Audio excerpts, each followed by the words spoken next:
नमस्कार, मैं प्राजता, आप देख रहे हैं सार्थ न्यूज में आपका बहुत बहुत स्वागत है। हमारे साथ हमारे सीनियर जर्नलिस्ट रजनीकांत जी मौजूद हैं, जिनसे हम बात करने वाले हैं वाटर लॉगिंग प्रॉब्लम के बारे में। जैसा कि हम सभी को पता है, अभी मानसून स्टार्ट हुई और उसके बाद पहले तो पुलियों का गिरना, उसके बाद फिर जयपुर, उसके बाद उत्तराखंड, दिल्ली, हर जगह बेसमेंट में पानी भरना या फिर वाटर लॉगिंग की प्रॉब्लम होना, और उसके बाद फिर बिहार भी कहीं पीछे नहीं रहा।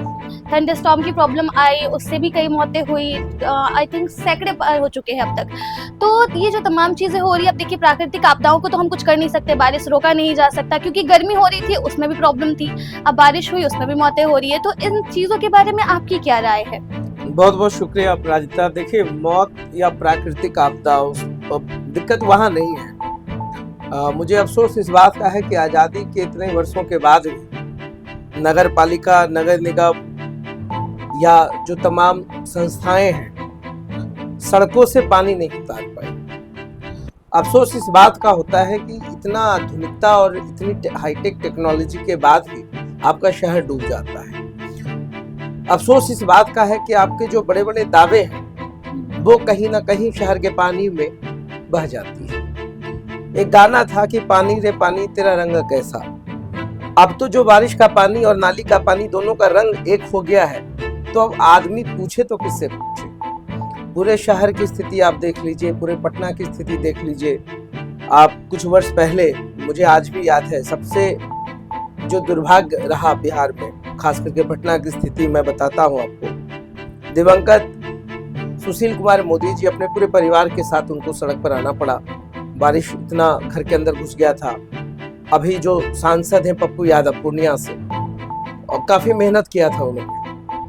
हमारा सवाल प्रशासन से, नगर निगम के प्रशासन से और सरकार से बस यही होता है कि जो व्यवस्था आप करते हैं, करोड़ों रुपया खर्च करते हैं, आखिर कमी कहाँ पे रह गई है। पूरे बिहार शरीफ को आप देख लीजिए। हम बिहार शरीफ की बात इसलिए कर रहे हैं क्योंकि कल रात की स्थिति यह थी कि घर में पूरे नाली का पानी घुस गया और रात में मुझे खुद पूरी सफाई करनी। आप अलाइनमेंट की बात करते हैं, आपने कहा था स्मार्ट सिटी के तहत वाटर लॉगिंग नहीं होगा, उसके लिए नाली का निर्माण हो रहा है, मगर कल पूरा शहर नाली हो चुका था। नाले का पानी सड़क पर था और क्या स्थितियां हुई। क्या इससे आने वाले बीमारियों के प्रति आपको सजगता नहीं है? क्या आप उसके लिए नहीं सोचते हैं? पटना में पूरी सरकार बैठी हुई है, विधानसभा है, विधायक हैं, मंत्री हैं, मुख्यमंत्री हैं, सारे चीफ सेक्रेटरीज हैं, नगर निगम से लेकर तमाम बड़े बड़े अधिकारी हैं, फिर भी पूरे बिहार की स्थिति नरकीय हो चुकी है। इसका अफसोस है और अफसोस होना भी चाहिए। मैं बार बार कह रहा हूँ कि आजादी के बाद अब तक आप लोगों ने क्या किया कि सड़क पर पानी सड़क पे ना रहे, उसके लिए कोई मुकम्मल व्यवस्था नहीं है, मगर पब्लिक की दुर्दशा क्यों किए हुए। आप मेयर, डिप्टी मेयर या तमाम जो वार्ड पार्षद पूरे बिहार में, एजेंडा तय करके ही चुनाव लड़ा था ना आपने, कि शहर को चकाचक बना देंगे। किसी ने कहा था बेंगलोर बना देंगे, किसी ने कहा था मुंबई बना देंगे। अब शहर का तो ऐसी नरकीय स्थिति है कि कुछ पता ही नहीं चलता कि शहर बचा कहाँ है और कहाँ हम लोग काम कर रहे हैं। तो ये स्थिति है अपराजिता। तो इसका मुझे लगता है कि ये जो बड़े बड़े अधिकारी पटना में बैठे हुए हैं, इन लोग को कम से कम, अब कितने बड़े ज्ञाता है तो यही लोग जाने, इतने बड़े पदाधिकारी हैं, पढ़े लिखे मंत्री लोग हैं, नगर विकास मंत्री क्या कर रहे हैं पता नहीं। इन लोग का तो घर डूबता नहीं है, डूबता है तो इनकी तो सेफ्टी है, इनको तो निकालने के लिए प्रशासन लगा हुआ है, मगर आम पब्लिक का जो नुकसान हो रहा है इस पर किसकी नजर है और क्या तैयारी करते हैं साल भर बैठकर। अगर ये बात की जाए मानसून से पहले, तो सस्त बैठे थे, आपको पता होगा मानसून सेशंस काफी सारे बैठे, तैयारियां चली, लेकिन उसका रिजल्ट तो दिखा नहीं कुछ भी। बिल दिख रहा होगा ना, विधानसभा है ना, कोई कह दीजिए कि था ही नहीं, कुछ दिखा ही नहीं।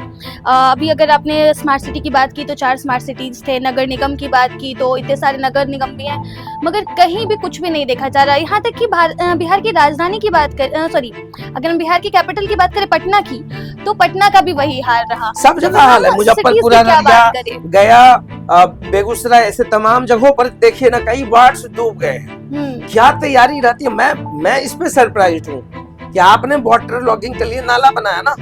अब देखिए, सबसे बड़ा दुर्भाग्य क्या है कि जिसका घर नीचे है, नाला बनाने के चक्कर में वो सड़क ऊंचा कर दिए, पानी कहाँ जाएगा? क्या पानी तो घर में पहुंच रहा है ना, नाले में जा कहाँ रहा है, क्योंकि घरों से ऊपर तो नाले हैं यहाँ के। और प्लानिंग देखिए, कौन सा प्लानिंग करके बैठते हैं ये लोग, कहाँ से ये लोग हायर करते हैं, कौन से स्मार्ट सिटी के तहत कितने काबिल इंजीनियर्स को आप ले आए हैं। पूरे शहर का सर्वे करना चाहिए था, अलाइनमेंट का सर्वे होना चाहिए था।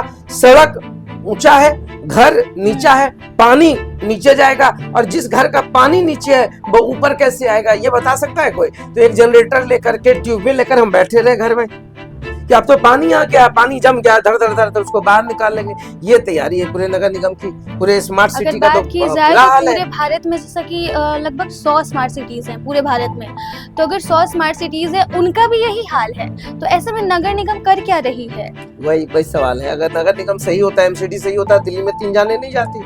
आज जो इतना हाई तो वो मच रहा है ना। दिल्ली की नहीं है ना, हर जगह मौतें ही मौतें हैं। जयपुर का भी वही हाल है। हर जगह मौतें हैं। आपने देखा होगा, देखिए कुछ चीजें ऐसी होती है जिसको आप रोक नहीं सकते हैं, मगर कहता है कि अब बीमारी तो आएगी मगर बचाव तो किसको करना है? आपको करना है ना।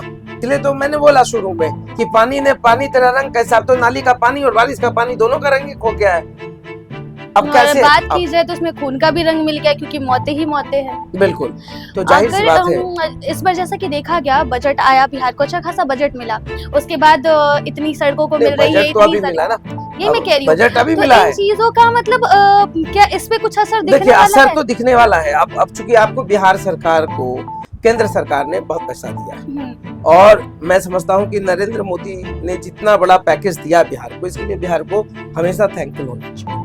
59,000 करोड़, मैं बार बार इस चीज को बहुत पॉइंट आउट करता हूँ। और मुख्यमंत्री नीतीश कुमार भी बहुत ही प्लानिंग वाले आदमी हैं, अधिकारियों के पीछे लगे रहते हैं। अब अधिकारी अपने नीचे के अधिकारी के साथ कितना लग पाते हैं ईमानदारी से, वो है।